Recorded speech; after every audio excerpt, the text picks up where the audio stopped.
Okay, hello and welcome to another video. What is this 12-bar blues he's playing?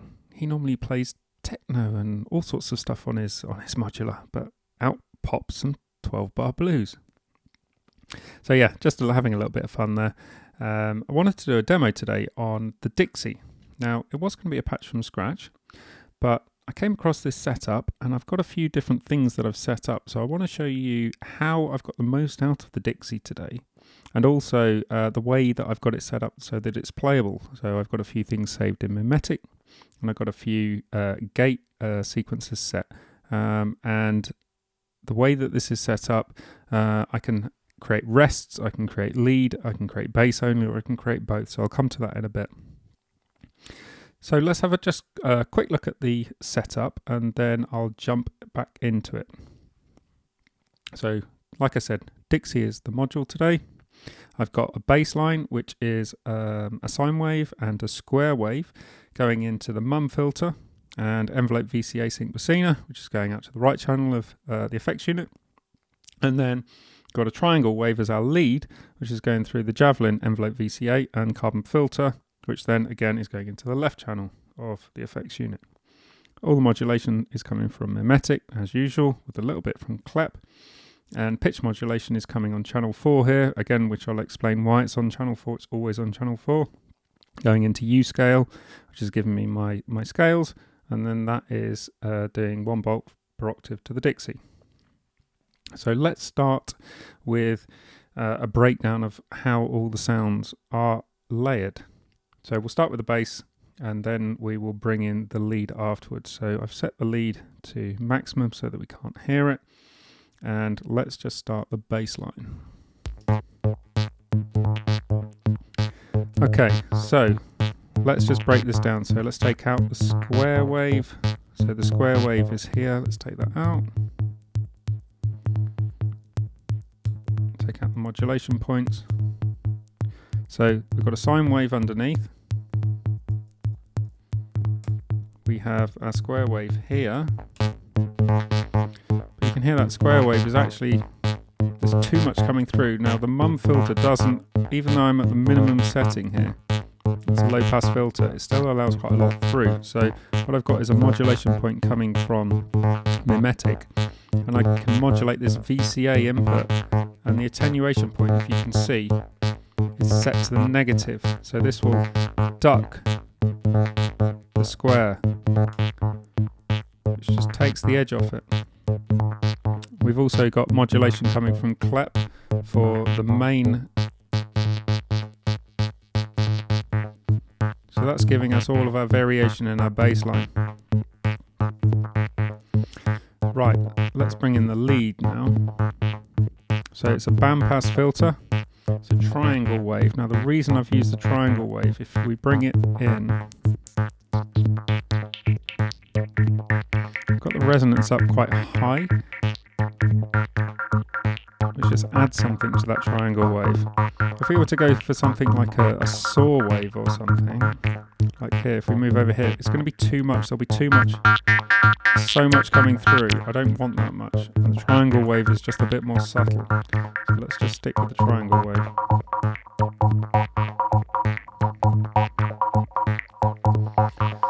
Okay, so we can control our lead here with the filter. We can control our bass line length. We can lengthen it here. Get a little bit more bass coming through. Or we can shorten it. And then if we bring in our kick drum, we start.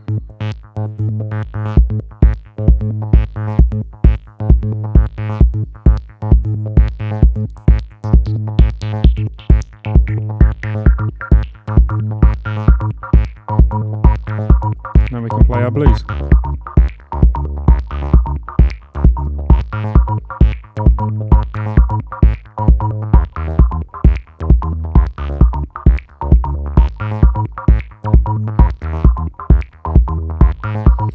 And if we want, we can add some extra notes.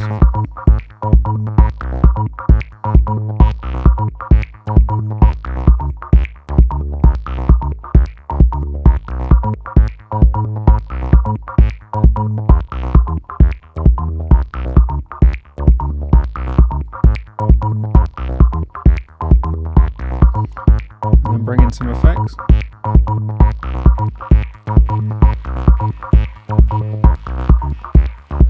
Over the filter.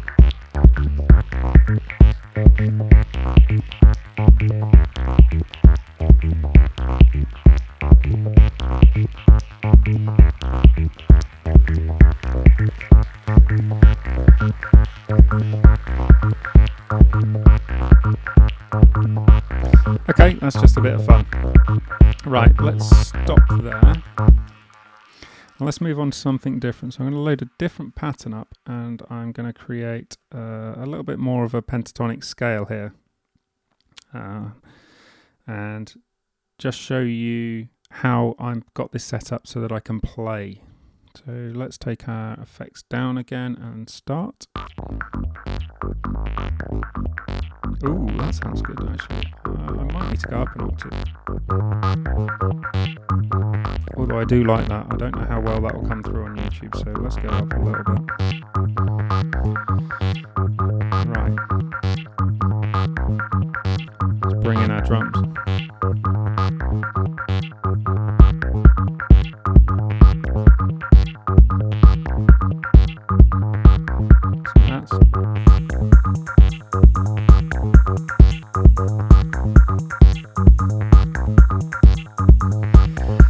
Right, so I mentioned earlier about steppy. Now let's have a look at steppy. So channel A, I'm on channel A here. Channel A is this yellow cable which is going out to the javelin, and the javelin is controlling our lead. So you can see the notes here that we've got on our lead. Notice how I have this note on the lead and I have this note, but I do not have these two notes. Channel C is our bass line. So if we switch over to channel C, again notice how I have these two notes, but I do not have these two notes. Now the lead had this one and this one, and the bass line has this one and this one. So what this gives me is this note has both bass and lead, this note has bass only, this note has nothing, and this note has the lead only. So I can play just the lead, just the bass, both, or neither. Just switch that back again to the lead. You can see the lead is here and here, and the bass was here and here. So this infinity sign here, I can't remember what it's officially called, but if you have this set, instead of changing the step length or the actual notes that you play, if you hold them down, it will play. If you hold it down, it will play all 16, but it will play all 16 notes as long as you hold it down. So if I press this one, I get a rest.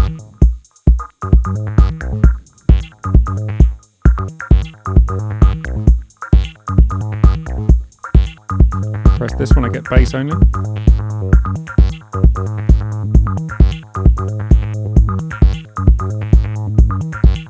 Press this one, I get both. Might be a bit much, but let's try it.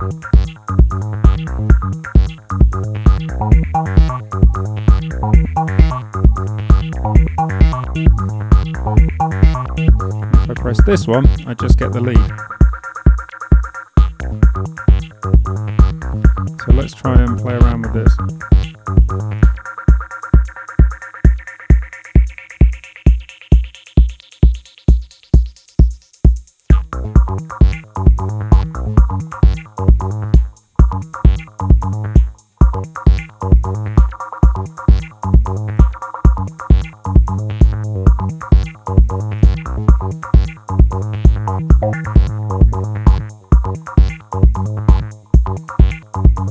Let's bring some effects back in.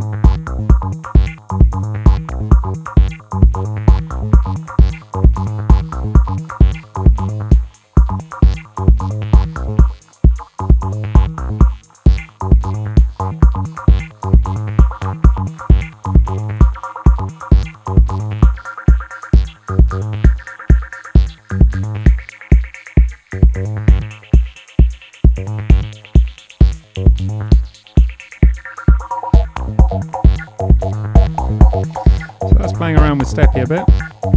The other thing that we can do is just randomize on mimetic. Now I mentioned that I always have the pitch on channel 4. Now I've mentioned this in previous videos, but I'll go over it again. The reason it's always on channel 4 is because I never want to change it. Once I've got a melody going that I like, I just don't want to change it.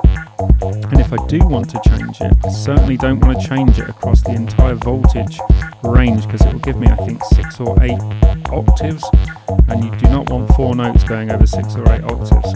If you do load and shred, you get the full range. If you do load 0 shred, you just get a range of 2 octaves. So this is always set across the 2 octaves, and I'll leave it as it is. In fact, no, I'll demo it. Let's just change this temporarily and listen how mad it goes. So you do not want that, so don't modify channel 4, and we'll just modify the first 3 channels, and I want the full voltage range for these. Again, I'll demonstrate. If I do load 0 shred, I'll just get 2 octaves, and there just won't be enough modulation there. Again, see, there's barely any difference there, but if I do load shred, I'll get the full range.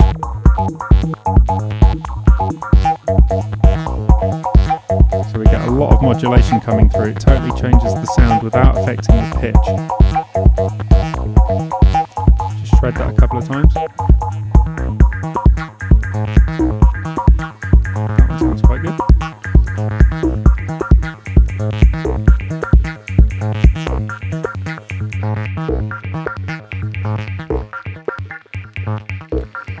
Okay, so we've shortened the bass line there so we can hear the lead a little bit more.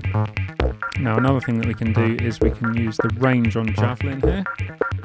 The range is set to medium at the minute, so I've set my envelope how I want, and I can shorten medium or have a long envelope just by pressing this button. So if we want a longer envelope, see how it's a lot longer now.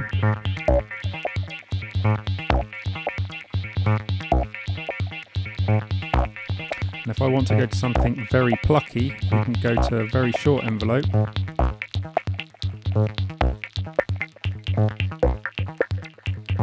Maybe increase our effects.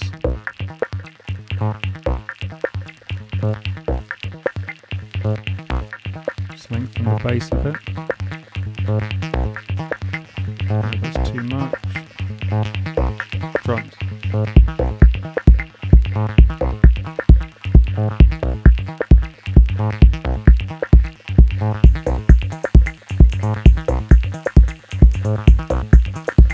And just shorten our effects and take it back to normal.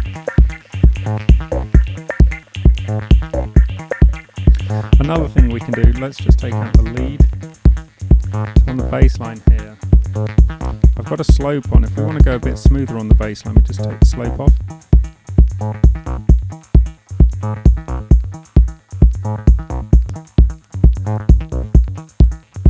Can you hear the difference there? So it's very different. It's quite a nice little unit, the Sync Bassina. It does very little, but it does it quite well. Plus it doesn't take up much space.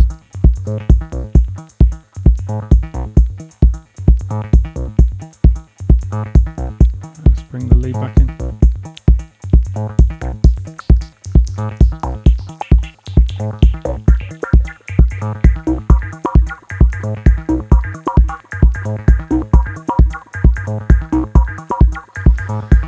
And yeah, that's pretty much what I wanted to show today. So just in summary, we have Dixie doing everything. Bassline is coming through a sine wave and a square wave into the M8 filter. That's going through our envelope VCA into our effects unit. And then the lead is coming through the triangle wave, through the Javelin envelope VCA, into the carbon filter and out to the other channel. All the melodies coming on channel 4 here on the mimetic, like I said. The main modulation points are 1 to 3, melody on 4, clep doing its thing as usual, adds that nice bit of variation. I mean, just listen.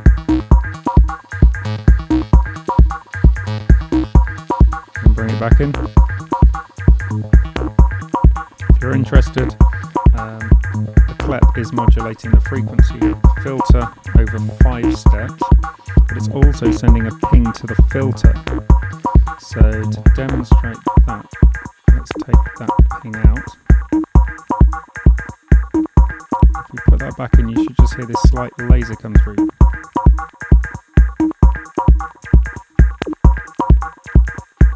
very subtle, but it is there. Another thing we can do, just bring the bass back in, we can actually change the length of the steps on clap.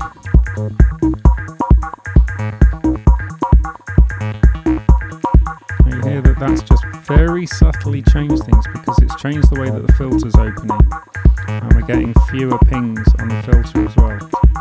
It's very subtle. That's why I like that. So yeah, thanks for watching. It's a demo of the Dixie. I've not used it that much recently. I've tried to use it a few times in recent videos, but it's been sat waiting in a different setup. I've been so excited by other modules that this has kind of gone by the wayside, so it's nice to get it back in the case. It doesn't take up much space, and let's face it, when you've got a case only this size, when your oscillator only takes up this much space, you get a lot of space for everything else. So you can create a lot of modulation, you can create effects, you need your envelopes and VCAs, and you need your quantizer. The only thing I want to say before I go is I've got quite a lot of modules in here today. Now you do have to be careful on this unit. If you're thinking about putting a lot of modules in, make sure you do not run out of cables. There are only so many inputs on this, I think it's 12, and I've pretty much filled all of them. Now if you're going to be, another piece of advice on this case, if you're going to be switching modules in and out like I do quite regularly, it's very difficult to get to the cable points. The cable points are around under here, so as you take them out you've got to get your fingers underneath and you've got to slide them in. It's really difficult. When you're setting it up from scratch you need to pull this entire section out here, which is quite difficult, which pretty much means taking it all apart. So what I'd recommend if you're going to be switching things in and out is buy some extra ribbon cables. They don't cost a lot. I mean, you get a ribbon cable with every unit you buy, but buy yourself some extras. They don't cost a lot. Just buy 6 or 12. Buy some that have both small ends. Buy some that have a big and a small end, and also buy some that have a big end on each. Now the reason you want to buy one that's got a big end on each is because if you're putting an oscillator in here or something that needs the wider input, like for example any of the noise engineering modules, you will need that on both ends.